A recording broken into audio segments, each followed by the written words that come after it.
নমস্কার বন্ধুরা, moms magical tips and ট্রিক্সে তোমাদের সবাইকে স্বাগত জানাই। আজকের ফোনিক্সের 11 নম্বর ক্লাসে আমি তোমাদের সাথে ফোনিক্সের একটা ভীষণ ইম্পর্টেন্ট রুল শেয়ার করতে চলেছি। এই নিয়মটা যদি বাচ্চাদেরকে ঠিকঠাকভাবে শেখাতে পারো তাহলে দেখবে বাচ্চারা কিন্তু খুব ভালো ইংরেজিতে রিডিং পড়তে পারবে।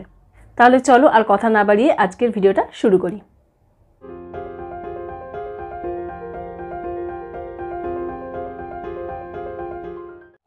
আজকের ভিডিওতে আমি তোমাদের সাথে যে বিষয়ে কথা বলবো সেটা হচ্ছে কনসোনেন্ট ব্লেন্ডিং।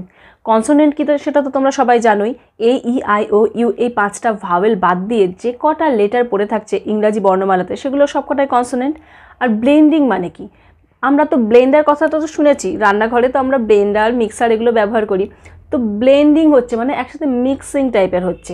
তো দুটো কনসোনেন্ট এক জায়গায় এসে আলাদা আলাদা ঠিক মানে আলাদা আলাদা করে উচ্চারণ সেভাবে করতে পারছে না, খুব স্পিডে একটা মিক্স টাইপের উচ্চারণ করছে। তো সেটাকেই বলছে কনসোনেন্ট ব্লেন্ডিং। তো আমি বোর্ডে এক্সাম্পল দিয়ে তোমাদের দেখিয়ে দিচ্ছি, তাহলে তোমরা আরও ভালোভাবে বুঝতে পারবে যে অ্যাকচুয়ালি কনসোনেন্ট ব্লেন্ডিং ব্যাপারটা কী। তাহলে আজকের টপিক কি বললাম? Consonant blending. প্রথমে একটু হেডিং করেই নিই, কি বলো? কনসোনেন্ট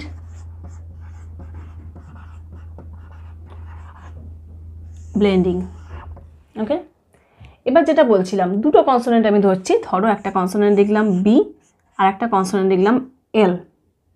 ঠিক আছে, তো দুটোর সাউন্ড যদি আমরা আলাদা আলাদা করে বলি তাহলে কীরকম উচ্চারণ হবে? বি এর সাউন্ড হচ্ছে বা, এল এর সাউন্ড হচ্ছে মানে বাংলায় যদি আমি লিখতে চাই ল এর মতো হলো তাহলে কিন্তু আমরা এটাকে আলাদা আলাদা করে এইভাবে বলি বা বল এরকম টাইপের হচ্ছে। তো কিন্তু অ্যাকচুয়ালি কিন্তু ব্যাপারটা সেরকম না। দুটো এক জায়গায় মিশে কীরকম উচ্চারণ হবে?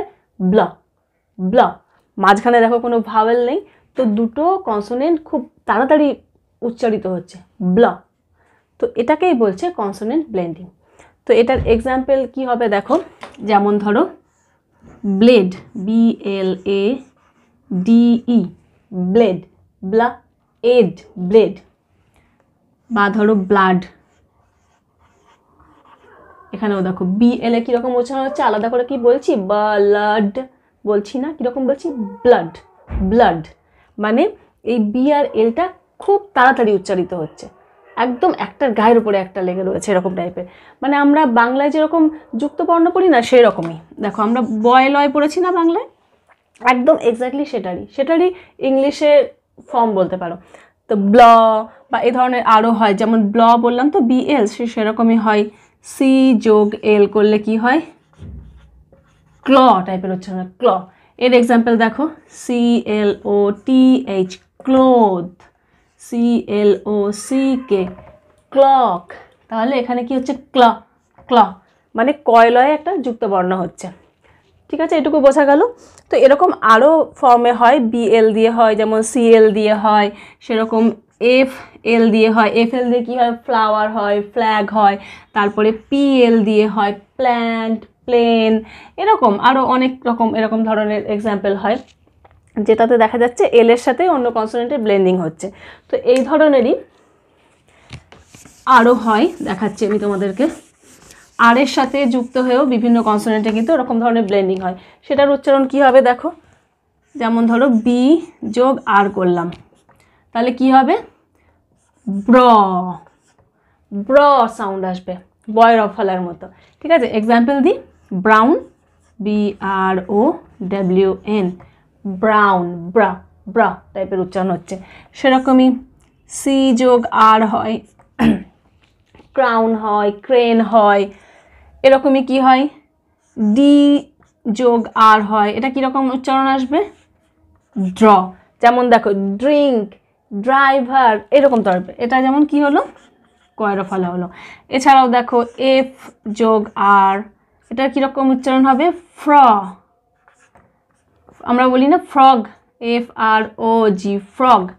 তো এরকমই কিন্তু আরও অনেক এই ধরনের মানে আর এর সাথে যুক্ত হয়ে এরকম কনসোনেন্ট ব্লেন্ডিং হয়।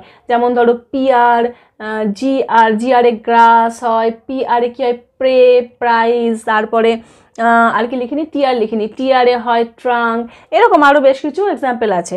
এবং এই আর এর সাথে যেমন যুক্ত হয়ে হলো, এরকমই আর একটা হয়, সেটা হচ্ছে এস এর সাথে যুক্ত হয়ে। তো এস এর সাথে অন্য কনসোনেন্টের ব্লেন্ডিং হয়ে কীরকম ধরনের উচ্চারণ হচ্ছে দেখো। এক্ষেত্রে কী হয়? এসটা কিন্তু আগে হয়, যেমন ধরো এস যোগ এম বললাম, তাহলে কি হলো দন্তের শয়ে ময়ে এরকম টাইপের উচ্চারণ। যেমন ধরো স্মার্ট, SMART, স্মার্ট, ঠিক আছে, এস যোগ এন হলো, এটা কি হলো দন্তের শয়ে নয় এরকম। যেমন এক্সাম্পল স্নেক বলতে পারি আমরা। এরকম আরও বহু উদাহরণ রয়েছে। যেমন ধরো এস যোগ পি হয়, এস যোগ টি হয়, এরকম আরও এক্সাম্পল আছে। যেমন এসপিতে কী হয় স্প্রে, স্প্রে হলো, এসটিতে যেমন স্টে। তো এরকম এই ধরনের কনসোনেন্ট ব্লেন্ডিংয়ের কিন্তু অনেক এক্সাম্পল হয়। তো এক্ষেত্রে এই জিনিসটা মাথায় রাখতে হবে যে দুটো কনসোনেন্ট পাশাপাশি থেকে অনেকটা বাংলার যুক্ত বর্ণের মতো হচ্ছে। আমরা বাংলার যুক্ত বর্ণ তো পড়ি, তো সেই ধরনের উচ্চারণটা হচ্ছে, মাঝখানে কোনো কিন্তু ভাওয়েল নেই, তার জন্য আলাদা করে সেই ভাওয়েলের সাউন্ডটা আসছে না। তো এই জিনিসটা ভালো করে যদি বাচ্চাদেরকে শেখানো যায় তাহলে দেখবে তারা কিন্তু রিডিং পড়তে গিয়ে মানে অনেক ভুলভ্রান্তি দূর হয়ে যাবে, তারা রিডিংটা অনেক ভালোভাবে পড়তে পারবে। তো বন্ধুরা 6 বছরের উপরের বয়সী বাচ্চারা যারা, তারা যদি ফোনিক্সের আগের নিয়মগুলো শিখে গিয়ে থাকে তাহলে কিন্তু তাদের এই কনসোনেন্ট ব্লেন্ডিংয়ের কনসেপ্টটা খুব ভালোভাবে শেখানো যেতে পারে, এবং এতে দেখবে খুব ভালোভাবে তারা কিন্তু অনেক শক্ত শক্ত রিডিংও কিন্তু পড়ে দেবে। তো তোমরা প্লিজ বাচ্চাদেরকে কিন্তু এইভাবে একটু শিখিয়ে দিও কনসোনেন্ট ব্লেন্ডিং। এবং নেক্সট ভিডিওতে আমি আরেকটা টপিক তোমাদের সাথে শেয়ার করব, সেটাও কিন্তু ভীষণ মজাদার একটা টপিক। তো আজকের ভিডিওটা এখানেই শেষ করছি। তোমরা সবাই খুব ভালো থেকো, সুস্থ থেকো, আর ভিডিওটা যদি ভালো লাগে তাহলে প্লিজ ভিডিওটাকে লাইক করে দিও। আজকের মতো তাহলে আসি, টাটা।